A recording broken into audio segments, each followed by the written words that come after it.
Alright, British Columbia Small and Medium-Sized Business Recovery Grant rules changed again. The program initially was introduced in September 2020, was adjusted in December 2020, and just recently adjusted another time on March 4th. The most important timing has changed. When it was initially introduced in September, it's supposed to be in place until the end of March. Now it's extended until the end of August 2021. Let's go through the funds available, eligibility, and application process. Regarding funds available, nothing has changed since December.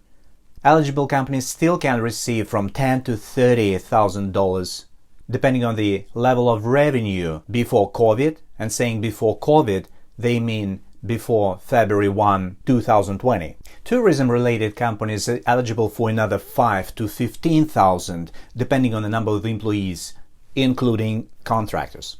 To be eligible for the program, the majority of the ownership needs to be in British Columbia. The business needs to be in operations at least 18 months before application, with no intention to close the business following February 1, 2020. Business needs to have primary operations in British Columbia, which means it needs to be registered in British Columbia, paying taxes in British Columbia, and being currently in operations.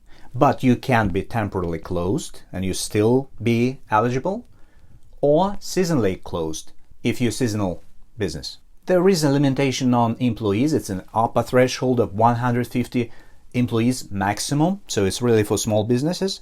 Needs to have positive cash before February 2020, and the companies needs to prove that they lose at least 30% of their revenue during COVID, meaning from March 2020 up to date.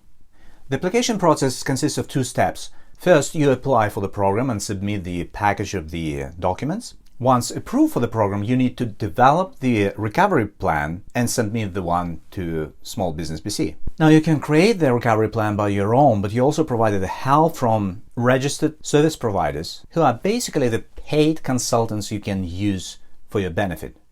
And the recovery plan template you need to submit is really simple and you can go through it yourself.